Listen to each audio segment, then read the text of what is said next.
Hello and welcome. আগের ভিডিওতে আমরা দেখেছিলাম যে কয়েকটি যৌগ ছাড়া বাকি সমস্ত যৌগ যেগুলো কার্বন দ্বারা গঠিত হয় তাদেরকে আমরা বলি জৈব যৌগ। আর এই সমস্ত জৈব যৌগগুলো অর্থাৎ অর্গানিক কম্পাউন্ডগুলোতে কার্বনরা পরস্পরের সাথে যুক্ত হয় সমযোজী এক বন্ধনে, দ্বিবন্ধন অথবা ত্রিবন্ধনে নিয়ে সেটাই মেন ব্রাঞ্চটা তৈরি করে, মেন শৃঙ্খলটা তৈরি করে। তো এর পিছনে কারণটা দেখেছিলাম কার্বনের দুটি প্রধান ধর্ম, সেটা হলো কার্বনের চতুর্যোজতা এবং কার্বনের ক্যাটিনেশন ধর্ম, যেগুলো আমরা আগের ভিডিওতে অলরেডি ইন ডিটেল আলোচনা করে ফেলেছি। তো আজকে আমরা আরও একটা খুবই ইম্পর্ট্যান্ট টপিক নিয়ে আলোচনা করতে চলেছি, সেটা হচ্ছে সম্পৃক্ত যৌগ আর অসম্পৃক্ত যৌগ। তো শুরু করা যাক। সো এখানে তিন ধরনের তোমরা কম্পাউন্ড দেখতে পাচ্ছ। প্রথম ক্ষেত্রে দেখতে পারবে যে কার্বনগুলো পরস্পরের সাথে সমযোজী এক বন্ধনে যুক্ত রয়েছে, দ্বিতীয় ক্ষেত্রে এখানে একটা দ্বিবন্ধন রয়েছে, তৃতীয় ক্ষেত্রে একটা ত্রিবন্ধন রয়েছে। এবং আমাদের মাথায় রাখতে হবে যে কার্বনের যেন চারটি বন্ধন হয়, কারণ কার্বনের যোজতা হচ্ছে 4, এটা মাথায় খেয়াল রাখতে হবে। তো যখন কার্বন পরস্পরের সাথে সমযোজী বন্ধনে যুক্ত থাকবে এবং পুরো যৌগটা জুড়েই শুধুমাত্র এক বন্ধন থাকবে, তখন তাকে বলবো আমি একটা সম্পৃক্ত যৌগ। তাহলে এটা হলো একটা সম্পৃক্ত যৌগ। সম্পৃক্ত যৌগ। সেকেন্ড কেসে দেখতে পারবে যে এখানে দ্বিবন্ধন রয়েছে, এখানে ত্রিবন্ধন রয়েছে। যখন কোনো একটা যৌগে মিনিমাম একটা দ্বিবন্ধন থাকবে অথবা মিনিমাম একটা ত্রিবন্ধন থাকবে, তখন তারা হবে অসম্পৃক্ত যৌগ। তাহলে এখানে একটা মিনিমাম একটা দ্বিবন্ধন রয়েছে, এখানে একটা মিনিমাম ত্রিবন্ধন রয়েছে, তাহলে এটা বলছি আমরা অসম্পৃক্ত যৌগ। এটা হলো অসম্পৃক্ত যৌগ। অসম্পৃক্ত যৌগ কেন? দ্বিবন্ধন রয়েছে বলে অসম্পৃক্ত বলছি, ত্রিবন্ধন রয়েছে বলে অসম্পৃক্ত বলছি, এটা এর সঠিক এক্সপ্লানেশন নয়। আমি যদি একটা যৌগ কল্পনা করি এরকম, আমি আবার বলছি, চারটি বন্ধন যেন থাকে সেটা খেয়াল রাখতে হবে। এখানে দেখো কার্বনের দ্বিবন্ধন রয়েছে বলে 1 2, এখানে 3টে বন্ধন অলরেডি হয়ে আছে, তাহলে একটা বন্ধন থাকবে এক্সট্রা। আর এখানে দুটো বন্ধন এই কার্বন হয়ে আছে, তাহলে আর দুটো বন্ধন থাকবে এক্সট্রা। এবার এই বন্ধন দিয়ে দেখাচ্ছি, এগুলোর সঙ্গে হাইড্রোজেন যুক্ত হয়ে থাকতে পারে, ক্লোরিন থাকতে পারে। বেশিরভাগ ক্ষেত্রে হাইড্রোজেন থাকবে, কারণ মাথা রাখতে হবে যে কার্বনের সবচেয়ে পরম বন্ধু হচ্ছে হাইড্রোজেন। কে থাকুক না থাকুক হাইড্রোজেন থাকবে, ঠিক আছে? এই জন্য বেশিরভাগ ক্ষেত্রে কার্বন ও হাইড্রোজেনটা বেশি পরিমাণে থাকে, কার্বন হাইড্রোজেনটা বেশি থাকে। তো এইবার এই যৌগটায় এই যে বন্ধনটা রয়েছে, আমরা যদি এখানে হাইড্রোজেন দিয়ে যদি বিজারণ করতে চাই, তখন একটা বন্ধন ভাঙবে, নিয়ে একটা কার্বন হাইড্রোজেন যুক্ত হবে, একটা কার্বন হাইড্রোজেন যুক্ত হবে, ঠিক আছে? তো এখানে হাইড্রোজেন দিয়ে বিজারণ যদি করা হয়, তাহলে একটা বন্ধন ভাঙবে এবং দুটো কার্বনে একটা করে হাইড্রোজেন যুক্ত হবে। ত্রিবন্ধন যদি কল্পনা করি, কথা ভাবি। আচ্ছা, এখানে ত্রিবন্ধন করে দিলাম, তাহলে এখানে 3টে বন্ধনের হয়ে গেল, আর একটা বন্ধন থাকবে। এর 4টা বন্ধন হয়ে গেছে, দেখো 1 2 3 4, তাহলে এর কোনো আর বন্ধন থাকবে না এক্সট্রা। এর একটা হয়ে আছে, তাহলে এখানে 3টে থাকবে। এবার আমি যদি একে হাইড্রোজেন দিয়ে বিজারণ করি, প্রথম যখন 1 মোল নেবো, তখন উপরে এই বন্ধনটা ভাঙবে, এখানে একটা হাইড্রোজেন, এখানে একটা হাইড্রোজেন যুক্ত হবে। আর নিচে এই বন্ধনে যদি ভাঙি, তাহলে এখানে একটা হাইড্রোজেন যুক্ত হবে, এখানে একটা হাইড্রোজেন যুক্ত হবে। তাহলে আমরা দ্বিবন্ধন ত্রিবন্ধন যুক্ত যৌগগুলো থেকে যখন আমি বিজারণ করাবো, তখন আমি পাবো একটা এক বন্ধন দ্বারা যুক্ত যৌগ, অর্থাৎ একটা সম্পৃক্ত যৌগ। একটা এই যৌগ ক্ষেত্রে কিন্তু আমরা আর বিজারণ করতে পারবো না, কারণ এই বন্ধনগুলো খুবই স্থিতিশীল হয়, খুব স্টেবল হয়। আর এই দ্বিবন্ধনে একটা বন্ধন খুব স্থিতিশীল হয়, দ্বিবন্ধনের মধ্যে একটা বন্ধন স্থিতিশীল হয়, একটা বন্ধন স্ট্রং হয়, আর অপর বন্ধনটা উইক হয়, ঠিক আছে? আর ত্রিবন্ধনের ক্ষেত্রে মাঝখানে যে বন্ধনটা হয় সেটা হয় স্ট্রং, আর বাকিদের বন্ধন হয় উইক অর্থাৎ দুর্বল, ঠিক আছে? মাঝখানে বন্ধনটা হয় স্ট্রং আর বাকিদের বন্ধন হয় দুর্বল। এই কারণে আমরা যখন বিজারণ করছি ত্রিবন্ধনের ক্ষেত্রে, তখন উপরে বন্ধনের নিচে বন্ধনটা ভেঙে যাচ্ছে, আর মাঝখানে বন্ধনটা কিন্তু আমি ভাঙতে পারবো না, ঠিক আছে? অনেক এনার্জি লাগবে ভাঙতে গেলে। তো তাহলে অসম্পৃক্ত যৌগকে আমি বিজারণ করে সম্পৃক্ত যৌগ পেয়ে যাচ্ছি। একে আর আমি ফার্দার বিজারণ করতে পারছি না, এটা হচ্ছে সম্পৃক্ত যৌগ, আর একে করা যাবে বলে একে বলছি আমি অসম্পৃক্ত যৌগ। এইবার এই যে কম্পাউন্ডটা, আচ্ছা প্লেনটা চেঞ্জ করি না একটু, এই যৌগটা যখন এখানে কার্বন আর হাইড্রোজেন থাকবে, শুধু কী বললাম, কার্বন আর হাইড্রোজেন থাকবে, তখন সেটাকে আমি বলবো অ্যালকেন। তখন বলবো আমি অ্যালকেন। আর এর সাধারণ সংকেত হবে CnH2n প্লাস 2, CnH2n প্লাস 2। এনটা কি? এনটা হলো নাম্বার অফ কার্বনস, অর্থাৎ কার্বনের সংখ্যা, কার্বন পরমাণুর সংখ্যা। তো একটু এক্সাম্পল নিয়ে দেখা যাক। ফর এক্সাম্পল CH4, এটা কী বলা হয়? এটা বলা হয় মিথেন। CH4কে বলা হয় মিথেন। তো মিথেনে একটাই কার্বন আছে। কি কটা কার্বন আছে? একটাই কার্বন আছে। তো এই সূত্র যদি বসিয়ে দেখি, C1H2 × 1 প্লাস 2 কী হবে? C1H2 প্লাস 2 কত হবে? 4। তাহলে CH4 অর্থাৎ মিথেনটা পেয়ে যাচ্ছি। এখানে একটা না দিলেও হবে, যেহেতু একটা কার্বন, সেটাকে C1টা ডিনোট না করলে হবে। তাহলে আমি এখানে জাস্ট কার্বনের সংখ্যাটা বসিয়ে বলে দিতে পারছি যে এটা কোন অ্যালকেনটা হবে। আরেকটা এক্সাম্পল নেওয়া যায়। যখন N = 2 হবে, অর্থাৎ দুটো কার্বন পরমাণু থাকবে, তখন অ্যালকেনটার কীরকম গঠনাকৃতি হবে বা এর সংকেতটা কীরকম হবে? তখন সেটা হবে, সূত্র প্রয়োগ করে দিই, CnH2n প্লাস 2, তাহলে C2H2 × 2, যেহেতু 2n আর ওর সঙ্গে 2 আছে, তাহলে C2 2 × 4 আর 2 যোগ করলে কত হবে? 6, H6, C2H6। এটা বলা হয় ইথেন। আপাতত মনে রাখো, এগুলো কেন হচ্ছে নামকরণ এরকম। IUPAC নামকরণ যখন করব তখন সেখানে ইন ডিটেল আলোচনা করব। আপাতত এটা ইথেন বলা হয়, এটা মাথায় রাখতে হবে। এটা হচ্ছে মিথেন, এটা হচ্ছে ইথেন। এবার যদি অসম্পৃক্ত যৌগগুলোর কথা ভাবি, একটা হচ্ছে দ্বিবন্ধনযুক্ত, একটা হচ্ছে ত্রিবন্ধনযুক্ত। যখন কোনো একটা যৌগতে দ্বিবন্ধন থাকবে, কার্বন কার্বন দ্বিবন্ধন থাকবে, তখন তাকে বলবো আমি অ্যালকিন। তাহলে এটা হচ্ছে একটা অ্যালকিন। অ্যালকিন এগুলো কিন্তু মনে রাখতে হবে, এটা অ্যালকেন, এটা অ্যালকিন। আর যখন ত্রিবন্ধন থাকবে কার্বন কার্বন, তখন তাকে বলবো আমি অ্যালকাইন। কি বলবো? অ্যালকাইন।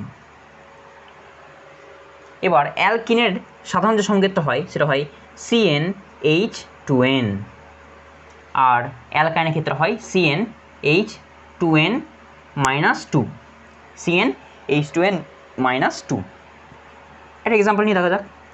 যদি আমি ভাবি, আচ্ছা একটা কথা বলে দিই, দেখো কার্বন কার্বন দ্বিবন্ধন, কার্বন কার্বন দ্বিবন্ধন থাকলে কোনো একটা যৌগে তাকে বলছি আমি অ্যালকিন। তাহলে আমার মাথায় রাখতে হবে যে দুটি কার্বন মিনিমাম থাকতে হবে, দুটি কার্বন পরমাণু থাকতে হবে, তারপরে তো তাদের মধ্যে দ্বিবন্ধনটা হবে। একটা কার্বনের মধ্যে কি দ্বিবন্ধন হবে? হবে না। তাহলে আমাকে মিনিমাম দুটো কার্বন থাকতে হবে, সেটা মাথায় রাখতে হবে অ্যালকিনের ক্ষেত্রে। তাহলে যখন N = 2 অর্থাৎ দুটো কার্বন, তখন C2H2n অর্থাৎ H2 × 2, তাহলে কত হবে? C2H4। এটা বলা হয় ইথিলিন, এটা বলা হয় ইথিলিন। C2H4 এটা বলা হয় ইথিলিন। আর এক্ষেত্রে দেখা যাক, যখন N = 2 হবে অ্যালকাইনের ক্ষেত্রে, এই CnH2n - 2, CnH2n - 2, তাহলে C2H2 × 2 - 2, তাহলে C2H 2 × 4, 4 থেকে 2 বাদ দিলে কত হবে? 2। তাহলে এটা হলো C2H2। এটা বলা হয় অ্যাসিটিলিন। তাহলে এটাকে বলছি আমি ইথিলিন, ইথিলিন, আর এটাকে বলছি আমি অ্যাসিটিলিন, অ্যাসিটিলিন।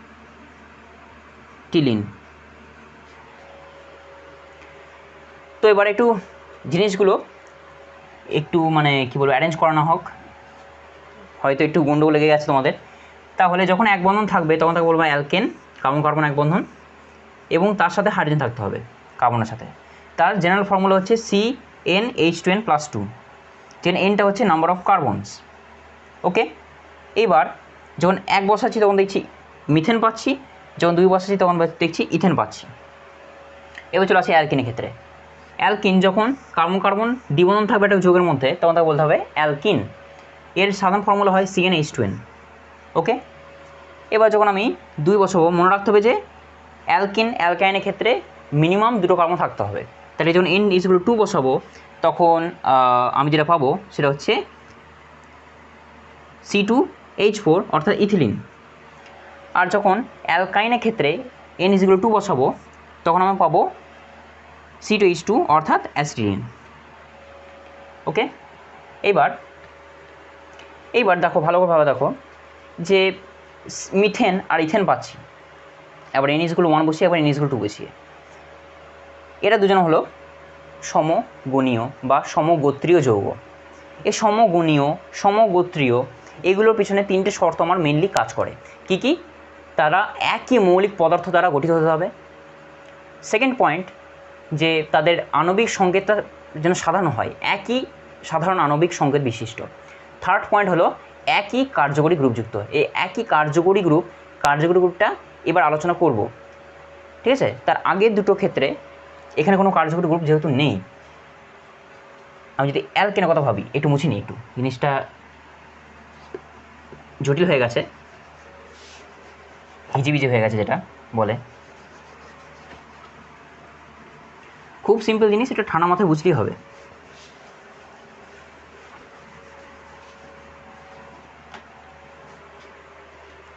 আমি যেটা বলছি মিথেন আর ইথেন, এটা আমরা দেখলাম যে CnH2n+2 এই সূত্র যদি প্রয়োগ করি, তাহলে n ইকুয়াল টু যখন 1 বসাবো তখন আমরা পাচ্ছি মিথেন, n ইকুয়াল যখন 2 বসাবো তখন পাবো ইথেন।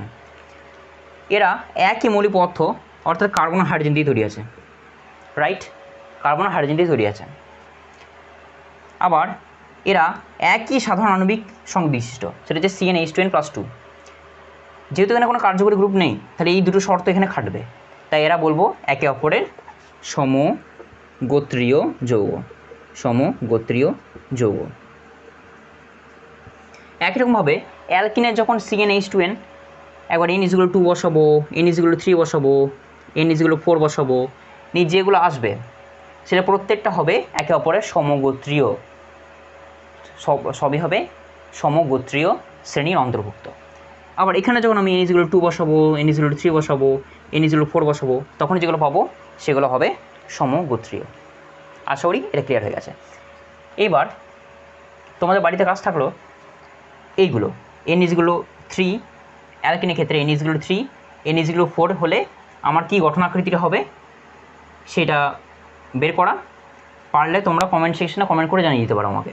আর অ্যালকাইনের ক্ষেত্রে n ইকুয়াল 3, n ইকুয়াল 4 এর ক্ষেত্রে কি আণবিক সংকেতটা হবে সেটা বের করা। ওকে, নেক্সট পয়েন্ট।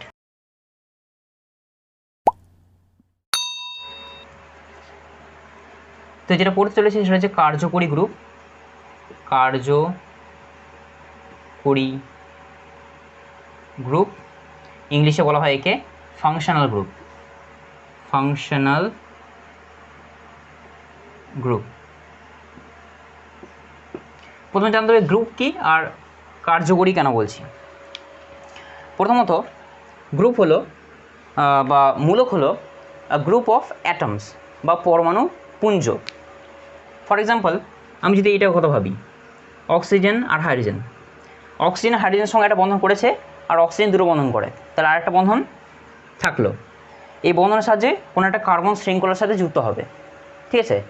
নিয়ে এই পার্টিকুলার গ্রুপটার জন্য ওই যৌগটার ধর্ম সেরকম হবে। ওকে, তো এটাকে বলা হয় এই OH, এটাকে বলা হয় হাইড্রক্সিল গ্রুপ। Hydroxyl group. আর যখন এরা কোনো একটা যৌগে যুক্ত হবে বা কার্বন শৃঙ্খলা যুক্ত হবে, তখন তাকে বলবো আমি অ্যালকোহল যৌগ। অ্যালকোহল।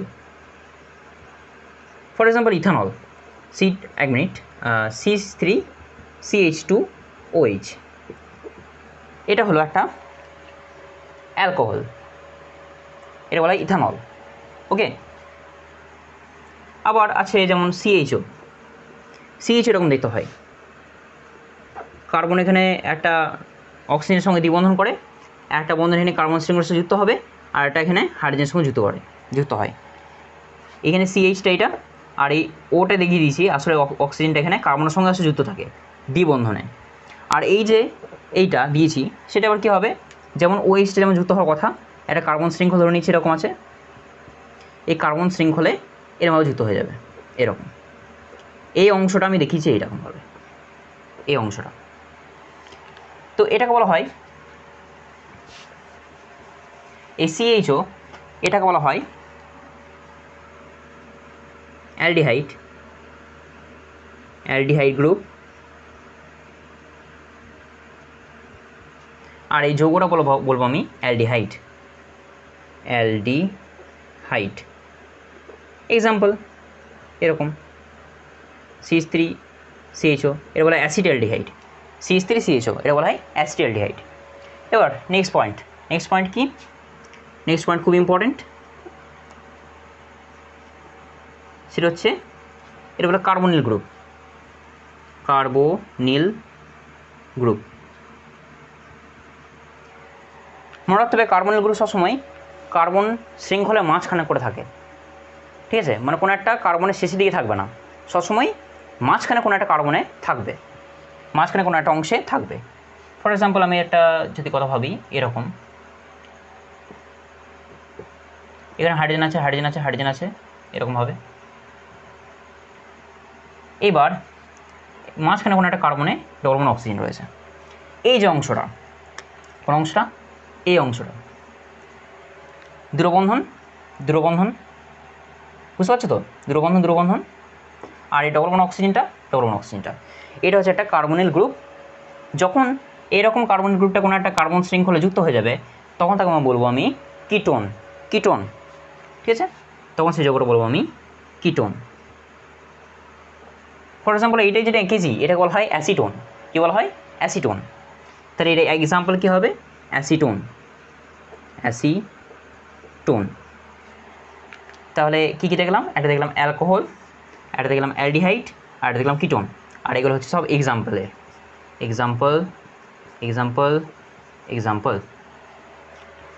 আরটা দেখি, আরটা হচ্ছে এর বলা হয় কার্বক্সিল গ্রুপ। কার্বক্সিল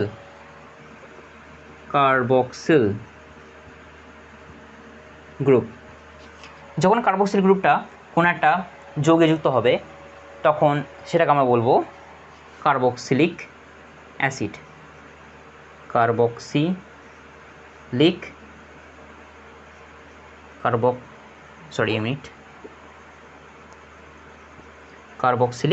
অ্যাসিড,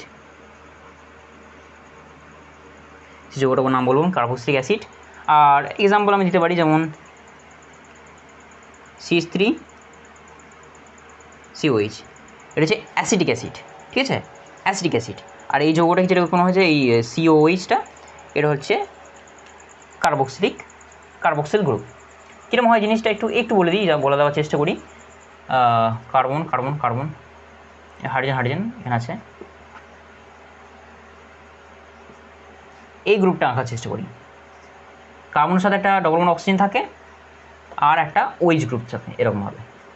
তাহলে এই অংশটাকে আমি বলছি, এক মিনিট সরি, এই অংশটা আমি বলছি একটা কার্বক্সিলিক অ্যাসিড গ্রুপ, যেটা হচ্ছে এটা। এবার আরও দুটো আছে, কি?